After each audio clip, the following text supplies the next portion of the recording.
So the next type of mutation is according to the origin. All right, the first one we have studied, that is spontaneous mutation, and today we will take a look at this type of mutation, that is induced mutation. All right, induced mutation. Now what do we mean by induced mutations? So mutations, they are not only spontaneous, but they can also be induced. All right, they can be induced by a treatment with a chemical or physical agents. All right, by either chemical or physical agents. So that is why these type of mutations are referred to as induced mutations, and the agents which are used for producing them, they are termed as mutagens. All right, so these mutagens, they can be they can be either chemical or physical. And an attempt to induce mutation artificially were actually not successful till the year 1927, when this person, H.J. Muller, he discovered the mutagenic action of the X-rays on Drosophila. All right, in the year 1927, Muller, he discovered that the X-rays, they have a mutagenic action on Drosophila. Since then, a variety of agents, they have been found to increase the frequency of mutation. And mutagens, these mutagens, they can be, as I had mentioned, they can be physical or chemical. Now, there are three common types of chemical mutagens. Okay, so let us talk about this chemical mutagens. Now, there are three types of these. The first one, that is base analogs.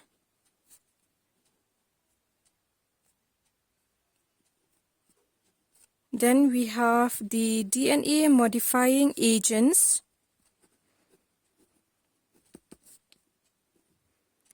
And we have the intercalating agents. Okay, so remember that we have three types of chemical mutagens which can induce mutation. These are base analogs, DNA modifying agent, and intercalating agents. Now, talking about these base analogs, they are structurally similar to the nitrogenous bases. All right, remember the nitrogenous bases in the DNA: adenine, thymine, cytosine, and guanine. So actually, these base analogs, they are similar in structure. All right, they are similar in structure, and thus they can be incorporated into the growing polynucleotide chain during replication. All right, during DNA replication. Instead of these, the base analogs, since they are similar in structure, so they can be incorporated into the growing polynucleotide chain during the process of replication. All right, so once they are in place in the chain, these compounds, they typically exhibit base pairing properties which are different from these original one. All right, from the original bases, and therefore in that way they can cause mutation. All right, for example, if A, we already know that it always pair with T, but if you insert a base analog which is similar to the structure of adenine, then that analog of adenine, it may base pair with any of these. All right, with either C, cytosine, or guanine. So in that way, they will lead to mutation. And widely used base analogs is, okay, this one, 5-bromo uracil. This is one of the base analogs, an example of base analog which is commonly used. Alright, 5-bromo-uracil. This 5-bromo-uracil is actually an analog of, it is an analog of thymine. Alright, since it is an analog of thymine, it undergoes tautomeric shift from the normal keto form to an enol form. Alright, much more frequently than does the normal thymine base. And this enol tautomer, it forms a hydrogen bonds with cytosine. You know that thymine, it hydrogen bonded with adenine, not with cytosine. But this 5-bromo-uracil, which is an analog of thymine, it undergoes tautomeric shift from a keto to enol form, and in this form, it will base pair or form a hydrogen bond with cytosine, and it will direct the incorporation of guanine. Alright, since cytosine, it base pair with guanine, so in the chain, if there is 5-bromo-uracil, because 5-bromo-uracil, it does not form hydrogen bond with cytosine, it forms a hydrogen bond just like cytosine. Alright, it acts like cytosine. So we know that actually the original base thymine, it forms hydrogen bond with A. So if thymine is present here in this first strand during DNA replication, alright, in this new strand there should be A. But suppose we replace this thymine with 5-bromo-uracil here. So this 5-bromo-uracil, it will act like cytosine, alright? It will act like cytosine. So instead of adenine here, it will direct the incorporation of guanine, alright, rather than adenine. So that will lead to mutation. Alright, so these are the types of chemical mutagens or base analogs which are structurally similar to the original one. Now the second one, that is DNA modifying agents. Now the DNA modifying agents, they change the structure of the base. Alright, they change the structure of these base and therefore alter its base pairing characteristic. Alright, since these agents, they modify. Alright, that is why the name DNA modifying agents, because they modify or changes the structure of the base, and therefore the base will start to, the base pairing property of this will be altered. An example of this type of mutagen is methyl guanidine. Okay, this is an example of the DNA modifying agent, and this is an alkylating agent that adds a methyl group to guanine. Okay, so to the original structure of guanine, this agent, it will add a methyl group to this original structure, causing it to mispair with thymine. Alright, it will, after it gets a methyl group from this agent, it will start to base pair with thymine instead of cytosine. Okay, you must keep this in mind, girls, that adenine, it always base pair with thymine, while cytosine, it always base pair with guanine. So that is why here guanine, instead of base pairing with cytosine, after it gets methylated, it will start to base pair with thymine instead of cytosine. And that is why a subsequent round of replication could then result in GC to AT transition. Alright, so in the next, since here there is, suppose in this strand, in the first strand here we have G. So during replication, since this G, it gets methylated by this methyl guanidine, instead of C here during replication. Alright, during replication, what happened? Instead of C here we will have T. Alright, so here the mutation already occurs, since instead of C we have T. So what happened during the next round? All right, during the next round of replication, this will replicate this strand and this strand. All right, so here we have ATG, and in here we have TAT. So what happened when a new strand forms here? This will act like a normal one. T will pair with A and G will pair with C only. But here in the new strand, all right, in the new strand here, we have A, T, A. So you see, like GC, it should be GC, just like the original. It should be guanine, cytosine. But in this other strand, all right, there is a transition from, instead of GC, we have AT. So there is a transition from GC to AT during the second round of replication when it copies both these strands. You see, in one strand we will have normal cytosine, but in the other strand we'll have, since here it is A, so we will have T. So you see that changes occur or mutation occur. Actually, these two should be the same. All right, these two, you know that these two daughter strands, they should be the same. But here you have a transition. From GC we have AT. So now we will talk about the next. Okay, there is one more, actually there is one more example, all right? That is hydroxylamine.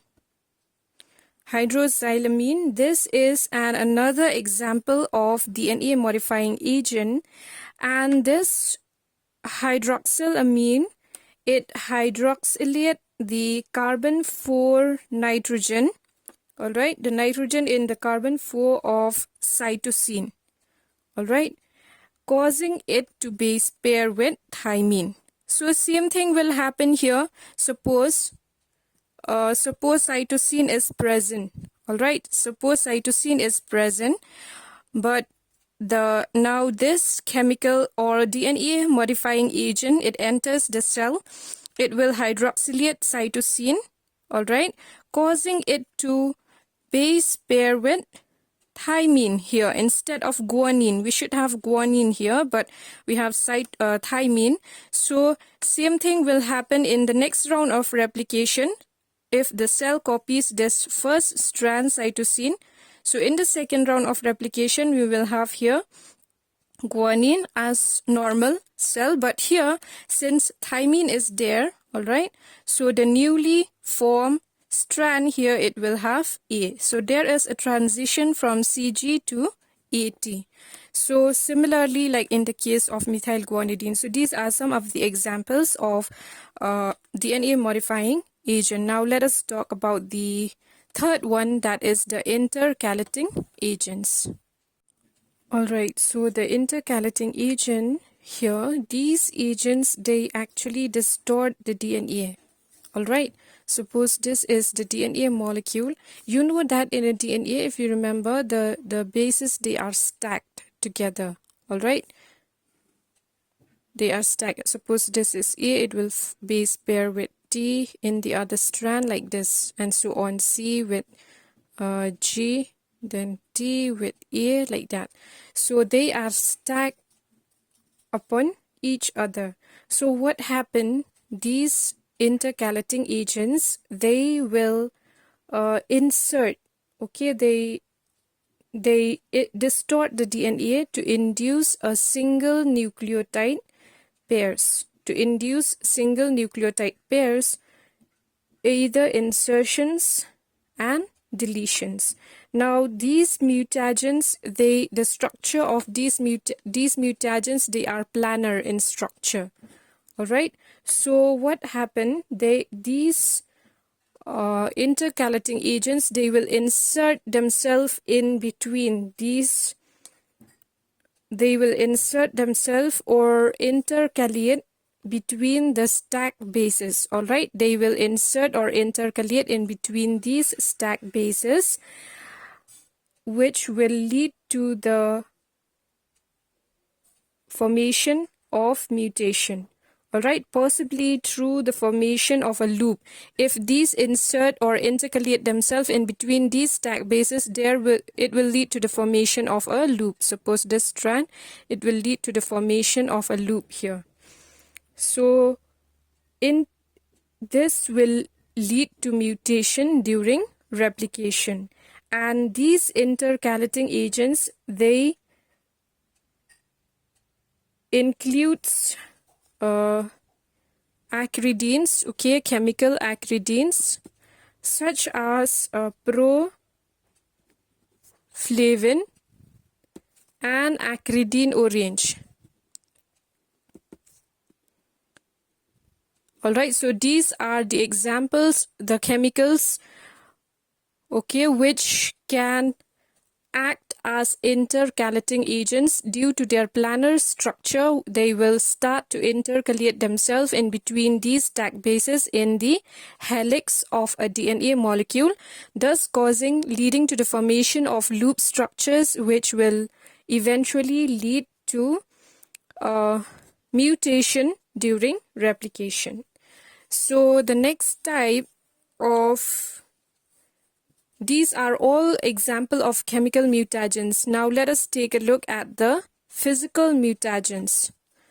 So here physical mutagens, many mutagens and indeed many carcinogens, okay, which are carcinogenic, they directly damage the bases so severely that hydrogen bonding between the base pairs is impaired, all right, or prevented, and that damaged DNA molecule, it can no longer act as a template for replication.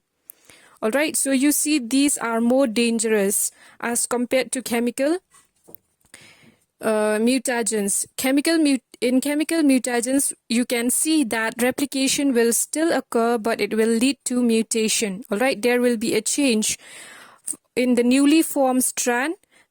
With the original strand, there will be a change. All right, a mutation will occur. But in case of physical mutagens, these DNA molecules or the genes, they get so severely damaged that these bases, they cannot even base pair with each other. Okay, and so when they cannot base pair with each other, sometimes this DNA molecule, it cannot act as a template, all right, for replication. And for example, physical mutagens such as UV radiation, all right, this UV radiation, it generates cyclobutane type dimers. All right, it will generate cyclobutane type dimers, usually thymine dimers. All right, so these thymine dimers between adjacent pyrimidines will form between the adjacent pyrimidines. And other examples of physical mutagens are ionizing radiation,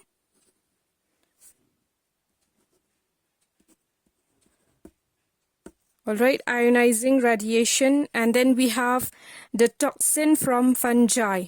All right, even fungi microorganisms, we know that they produce harmful substances or toxins. So there is this one fungal toxin, aflatoxin B1. Okay, aflatoxin B1, which is a fungal toxin. This also acts as a physical mutagen. And we have benzopyrene derivatives. So these are the example of physical mutagens which can damage the DNA molecule and prevent it to act as a template during replication. All right, so let us take a look at some of the physical mutagens such as temperature. Even temperature, it acts as a physical mutagen. it is reported that the rate of mutation is increased due to the increase in temperature. So in the cell, if there is too much increase in the temperature, it will lead to mutation. For example, an increase of only 10 degrees centigrade temperature, the mutation rate, it will increase 2 to 3 folds. Alright, and temperature probably affects both the thermal stability of the DNA molecule, and also it affects the rate of reaction of other substances with the DNA. Alright, it not only affects the thermal stability, alright, the stability of the DNA molecule, but also the rate of reactions of other substances along with the DNA. Thus, it is not surprising that the temperature, it can be mutagenic. Alright, it directly affects the stability of the DNA molecule. Now, other physical mutagens such as radiations. Alright, the mutation including radiations, they are of two kinds. Alright, the first one I had already mentioned here, that is ionizing radiation. I think I have mentioned somewhere here, ionizing radiation. Alright, ionizing radiation such as X-rays, then we have beta rays, gamma rays, and so on. Gamma rays, then we have protons and neutrons. So all these radiations, they do cause mutation in a cell, in a gene. And also we have, besides the ionizing radiation, I had also mentioned the UV rays, and these UV rays, they are non-ionizing radiation. So both ionizing and non-ionizing radiations, they cause mutation in the gene. Now, ionizing radiations, they are so called because they cause ionization in the atoms present in their path. Now, when the radiation pass through matters, atoms absorb certain amount of these energy, and they absorb the energy from these radiation, and they will lose electrons, and thus they will become ionized. So that is why the name ionizing radiation. Alright, for example, this X-ray, they are electromagnetic radiation which can be readily obtained from the X-ray machine. And X-ray treatment, it may lead to both chromosomal, not only gene mutation, but even chromosomal mutation.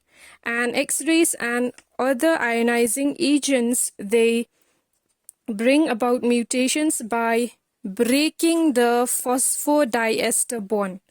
Alright, by breaking the phosphodiester bond in the DNA. Remember that how these bases are stacked one upon another through the formation of phosphodiester bond. Remember, 5' to 3' phosphodiester bond. At carbon number 5 and carbon number 3, the bond will form. Remember, girls, when we study the DNA structure. So these ionizing radiation, they will break these phosphodiester bond in the DNA. And the breakage, it may takes place at either only one or more points. And as a result, a large number of bases will be lost. Alright, so here the non-ionizing radiations, the only non-ionizing radiation capable of inducing mutation in the gene, they are UV rays. Alright, UV rays, they can be, these UV rays, they can be obtained from a mercury vapor lamp. And UV rays, they have much longer wavelength. And also they have much lower energy as compared to the X-rays. Alright, UV rays, they are not penetrating as deep as the X-rays, and they can therefore induce mutation only in the tissues like pollen of plants, then eggs of the Drosophila, etc. Alright, because they cannot penetrating deeply as compared to the X-rays. So these are some of the physical mutagens, that is temperature, radiation, which include ionizing and non-ionizing radiations, and all these which I had explained, the cyclobutane type dimers, okay, which is a thymine dimer. These are all, and also benzoic, this benzopyrene derivatives. Then we have the fungal toxin, which is aflatoxin B1. All these, they act as physical mutagens which cause the damage in the gene, in the DNA molecule, and make it unable to perform the process of replication.